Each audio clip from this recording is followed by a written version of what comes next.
नमस्कार दोस्तों, आज एक और पारिवारिक कहानी में मैं आपका स्वागत करती हूँ। आज की कहानी है जब पिता ने अपने बेटे के घर जाने से किया इनकार। सीमा, आज फिर दाल में नमक नहीं है। आजकल तुम्हारा ध्यान कहाँ रहने लगा है? ला रही हूँ नमक, हो जाता है कभी ऐसा। इसमें इतना बड़बड़ाने वाली क्या बात है? मैं बड़बड़ा रहा हूँ। परसों भी दाल में नमक नहीं था और ऑफिस जो सब्जी ले गया था उसमें मिर्च इतनी तेज थी कि खाना भी नहीं खाया गया। सॉरी, आगे से ध्यान रखूंगी। लगता है तुम्हारे दिमाग में कुछ चल रहा है, मुझे बताओ तो सही। ऐसे ही अपने आप में कब तक कुढ़ती रहोगी? क्या माँ ने फिर से कुछ कह दिया? नहीं, ऐसा कुछ नहीं है। समझ नहीं आ रहा है कि क्या करूँ। क्या हुआ, घर से कोई खबर? हाँ, कल रात पापा का फ़ोन आया था, बहुत दुखी हो रहे थे। फिर से अमित ने कुछ कह दिया? नहीं, भैया ने तो अब बात करना ही छोड़ रखा है। अब रीना भाभी को भी उनकी सह मिल गई है, इसलिए वो भी अपनी मनमानी करने लगी हैं। पापा का वहाँ रहना उन्हें बिल्कुल पसंद नहीं। रहना पसंद नहीं, यह क्या बात है? सुधीर ने बात को बीच में काटते हुए कहा। कल उन्हें एसिडिटी ज़्यादा हो गई थी तो वॉक करने चले गए। घर वापस आते समय शर्मा अंकल मिल गए। बातों में समय का पता ही नहीं चला। घर आए तो देखा भाभी रसोई समेट चुकी थी। डाइनिंग टेबल पर भी खाने की प्लेट नहीं थी। फिर उन्होंने खुद ही दूध और ब्रेड बनाकर खाया। हो सकता है भूल गई हूँ। पापा रीना भाभी से कहकर खाना मांग लेते। सुधीर ने रीना भाभी का पक्ष लेकर कहा। हाँ, कह तो सकते थे, पर यह केवल कल ही की बात नहीं थी। भाभी अक्सर ऐसा कर जाती हैं, कभी खाना नहीं देती तो कभी नाश्ता। पापा अपने कपड़े भी खुद ही धोने लगे हैं। कोरोना की वजह से गांव भी नहीं जा पा रहे। चले जाते तो कुछ दिन आराम मिल जाता। सीमा ने गहरी सांस लेकर कहा। गांव में रखा ही क्या है, और फिर उनका इलाज, डायबिटीज और ब्लड प्रेशर, दो इतनी बड़ी बीमारी है, उन्हें भूल गई क्या? वहाँ उनका ख्याल कौन रखेगा? दो बेटों के होते हुए गांव में अकेले क्यों रहेंगे? तुम सुमित को फ़ोन क्यों नहीं करती? वह आकर उन्हें ले जाएगा। तुम्हें तो पता है सुमित की पोस्टिंग पहाड़ों पर है। पिछली बार जब गए थे तो उन्हें निमोनिया हो गया। कितनी मुश्किल से माँ ने संभाला था उन्हें। अब तो माँ भी नहीं है। इससे ज़्यादा सीमा बोल नहीं पाई और रोने लगी। ऐसे रोगी तो अपने पापा को कैसे संभालोगी? कुछ न कुछ तो करना पड़ेगा। मैं अमित से बात करता हूँ, शायद उसे मेरी बात समझ आ जाए। अमित भैया से कुछ भी कहना बेकार है। उन्हें तो भाभी की कोई गलती नज़र नहीं आती। मैंने इशारों में बात की थी तो वह नाराज़ हो गए। बोले, पापा ने रीना की शिकायत तुमसे की। पहले माँ रीना के पीछे हाथ धोकर पड़ी रहती, अब पापा। क्या उसे चैन से जीने का अधिकार भी नहीं है? इतना सुनने के बाद तो कुछ कहने की गुंजाइश ही नहीं बचती। अचानक माँ के जाने के बाद पापा बिल्कुल एकाकी हो गए हैं। कोरोना की वजह से ना तो किसी से मिल पाते हैं और ना ही किसी से बातचीत कर सकते हैं। टीवी पर भी कब तक समाचार देखें? एक दिन तो भाभी ने गुस्से में आकर टीवी बंद कर दिया और कहने लगी कि बच्चों के एग्ज़ाम पास आ रहे हैं, टीवी के शोर में पढ़ नहीं पाते। उस दिन से टीवी भी बंद। अब तुम ही बताओ मैं क्या करूं? भैया से कुछ कह नहीं सकते और भाभी। समस्या तो वास्तव में बहुत गंभीर है। सुनिए, आप मम्मी जी से बात करके देखो। तुम अपने बाबूजी को यहाँ बुलाना चाहती हो? मुझे तो कोई ऐतराज़ नहीं है, पर तुम तो जानती हो माँ पुराने विचारों वाली हैं और ऊपर से उनका स्वभाव भी थोड़ा गर्म है। कहीं कुछ कह दिया तो कहीं ऐसा ना हो कि पापा की स्थिति आसमान से गिरे और खजूर में अटके जैसी ना हो जाए। जानती हूँ मैं, पापा की स्थिति में कोई खास परिवर्तन नहीं होगा, पर यहाँ मैं तो होंगी ना। मैं उनका ध्यान रखूँगी तो सब सही रहेगा। आप एक बार माँ जी से बात करके देखो। मैं कुछ कहूँगी तो वे मना ही करेंगी। कोशिश करके देखता हूँ, तुम चिंता मत करो। शाम को घर लौटते हुए सुधीर गुलाब जामुन और समोसे लेकर आया। दोनों ही चीज़ें माँ की पसंद की थी। वह अच्छी तरह जानता था कि कोई भी बात को मनवाने का रास्ता पेट से ही होकर जाता है। माँ भी जब पापा से मनमाना काम करवाना होता तो यही रास्ता अपनाती थी। सीमा, जल्दी से अदरक वाली चाय बनाकर माँ के कमरे में ही लेकर आना। गर्मा गर्म समोसे लाया हूँ। माँ कहाँ हो तुम? मैं कहाँ जाऊँगी इन चारों कोनों को छोड़कर। अब तो घर के यह चार कोने ही मेरे लिए चार धाम बन गए हैं। क्या बात है, आज तो तुम्हारा गुस्सा समोसों से भी ज़्यादा गर्म हो रहा है। कोरोना की वजह से पहले ही घर में बंद पड़े हैं। बड़ी मुश्किल से बाहर जाने का एक मौका आया, पर तेरी पत्नी की वजह से वह भी पूरा ना हो पाया। कहाँ जा रही थी? तुम्हें मना किया है ना, पर तुम भी कहना नहीं मानोगी।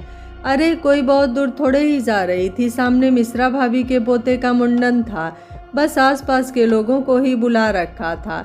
उसी दिन से सोच रखा था कि हरी वाली कॉटन की साड़ी पहनूंगी, वो जो तू पिछले साल जयपुर से लाया था। अलमारी खोल कर देखा तो कोने में मुसी तुसी पड़ी थी। तेरी बहू से प्रेस करने के लिए कहा था, पर उसे याद कहाँ रहता है। मेरे हाथों में दर्द होता है, नहीं तो मैं खुद ही कर लेती। भूल गई होगी। तुम कल मुझे दे देना, ऑफिस जाते समय प्रेस वाले को देता जाऊंगा। पता नहीं सारा दिन क्या काम करती रहती है, एक तू ही है जो मेरा इतना ख्याल रखता है, वरना मैं तो कब का हरिद्वार निकल गई होती। तुम गर्मा गर्म समोसे खाओ माँ, गरम गरम समोसे खाने में जो मज़ा है वो ठंडे में कहाँ है। कहकर सुधीर हंसने लगा। गुलाब जामुन नहीं लाया तू? कैसे भूल सकता हूँ, रात को खाने के बाद गुलाब जामुन भी खाए जाएंगे। आज किस खुशी में दावत दे रहा है? तेरा प्रमोशन हुआ है? ये क्या बात हुई, हम सिर्फ खुशी में ही समोसे खाएंगे? आज लौटते समय दुकान खुली मिली तो ले आया। बस रहने दे, कुछ तो है जो आज इतना मक्खन लगाया जा रहा है। ऐसा कुछ नहीं है माँ, मैं तुझे अच्छी तरह से जानती हूँ। जरूर कोई ऐसी बात होगी जिसके लिए मैं मंजूरी नहीं दूंगी। माँ, आज भी तुम मेरे मन की बात जान लेती हो। कहकर सुधीर भावुक हो उठा। माँ हूँ ना, मुँह की थोड़ी कड़वी ज़रूर हूँ, पर दिल चाशनी से भी ज़्यादा मीठा है। जानता हूँ। सुधीर ने माँ का हाथ अपने हाथों में लेकर कहा। सीमा के पापा के बारे में बात करनी है, उनको यहाँ पर बुलाने के लिए सोच रहे हैं, आपसे राय लेनी थी। इसमें पूछने वाली क्या बात है? पिछली बार की तरह 2-3 दिन रहकर चले जाएंगे, मैं निशु के साथ रह लूँगी। बीच में ही बात काटकर माँ ने कहा। नहीं, ऐसा नहीं है माँ, दरअसल रीना को उनका रहना पसंद नहीं, इसलिए सोच रहे थे कि तेरा दिमाग तो खराब नहीं हो गया जो ऐसी बेसिर पैर की बातें कर रहा है। 2-3 दिन की बात अलग थी, यहाँ रहने लगेंगे तो लोग क्या कहेंगे? लोगों की क्या चिंता करना माँ, 2 दिन बातें बनाकर सब चुप हो जाएंगे। जैसे ही कोरोना का असर कुछ कम होगा, सुमित अपनी पोस्टिंग इधर करा लेगा, फिर उसके पास चले जाएंगे। तब तक चल, मैं तो कुछ नहीं कहूँगी। सीमा के पापा से पूछ लिया, क्या वे तैयार हैं यहाँ रहने के लिए? अभी तो कुछ दिन रहने के लिए बुलाएंगे, फिर धीरे धीरे। मतलब कि सब खिचड़ी पक चुकी है, बस मेरे ही नाम का बघाड़ लगाना बाकी है। जब तुम दोनों अपना मन बना चुके हो तो मुझसे पूछने की क्या ज़रूरत है? घर तुम्हारा है, जिसे चाहे रखो, इसमें पूछने की क्या बात है? पर मैं अपना कमरा नहीं छोड़ूंगी, जिसे जहाँ रहना है रहे, मुझे कोई फ़र्क नहीं पड़ता। रात को डाइनिंग टेबल पर मौन ही पसरा रहा। क्या हुआ, माँ जी मान गई? सुधीर के कमरे में आते ही सीमा ने पूछा। हाँ भी और ना भी, सबसे ज़्यादा परेशानी तो उन्हें ही होगी। उन्होंने अपना कमरा देने से मना कर दिया है, अब क्या करें? तुम चिंता मत करो, मैं जानती थी यह समस्या ज़रूर उठेगी। उन्हें अपना कमरा छोड़ने की ज़रूरत नहीं है, मैंने निशु से बात कर ली है, वह ड्राइंग रूम में दीवान पर सो जाएगा। अभी तो फरवरी का महीना चल रहा है, गर्मी भी नहीं है, सब एडजस्ट हो जाएगा। कल ही पापा को फ़ोन करती हूँ, परसों रविवार है, हम उन्हें परसों ही लेकर आ जाएंगे।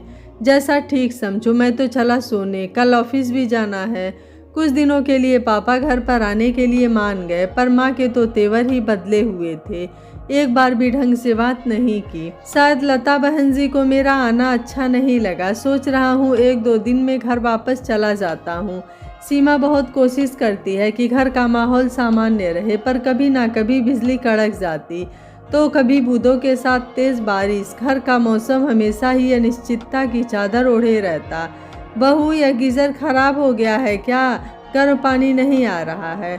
आज शायद पापा नहाने पहले चले गए, इसलिए पानी खत्म हो गया है। माँ जी, आप निशु के बाथरूम में नहा लीजिए। कोई नहीं, आज कान्हा को थोड़ी देर में भोग लगा लूँगी, अब तो यह सब चलता ही रहेगा। सीमा, कहाँ हो भाई? मेरा लंच तैयार हुआ कि नहीं? ला रही हूँ, डाइनिंग टेबल पर आपका नाश्ता रखा है, आप नाश्ता करो। अच्छा हुआ आज आपने बचा लिया, वरना माँ जी का गुस्सा, जाने और कितनी देर तक गुस्सा करती रहती। पता है, इसलिए तो तुम्हें आवाज़ देकर बुला लिया। अगर माँ थोड़ी देर और बोलती तो तुम्हारी गंगा जमुना दोनों धाराएं बहने लगती और अपना तो हो जाता जय श्री राम। बहुत बुरे हो आप। अब क्या कर सकते हैं, अब हमें बदला तो नहीं जा सकता। जैसा भी हूँ आपको इसी से काम चलाना पड़ेगा। सीमा के गालों पर हल्के से चिकोटी काटते हुए सुधीर ने कहा। कहानी यहीं खत्म नहीं हुई थी। शायद आज सीमा का दिन ही खराब था। दोपहर को खाने के समय, बहू आज खाने में चने लौकी की दाल क्यों बनाई? भूल गई क्या मुझे यह दाल बिल्कुल पसंद नहीं है? क्या मुझे अब घर में अपनी पसंद का खाना भी नसीब नहीं होगा? नहीं माँ जी, ऐसा नहीं है। मैंने प्याज की भिंडी बनाई थी। आज ये दीपक भैया का खाना भी ले गए हैं। अचानक बताया था तो क्या दूसरी दाल सब्जी नहीं बन सकती थी? या मेरे लिए खाना बनाना अब तुझे भारी लगने लगा है? मुझे लगता है कि अब अपने लिए अलग से खाना बनाना पड़ेगा। उबले हुए आलू रखे हैं, अभी भून कर लाती हूँ। सीमा ने उन्हें मनाने की कोशिश की। माँ जी की गाड़ी हमेशा की तरह आखिरी स्टेशन पर ही जाकर रुकती है। एक बार किसी चीज़ को मना कर दिया तो अंत तक ना ही रहता है।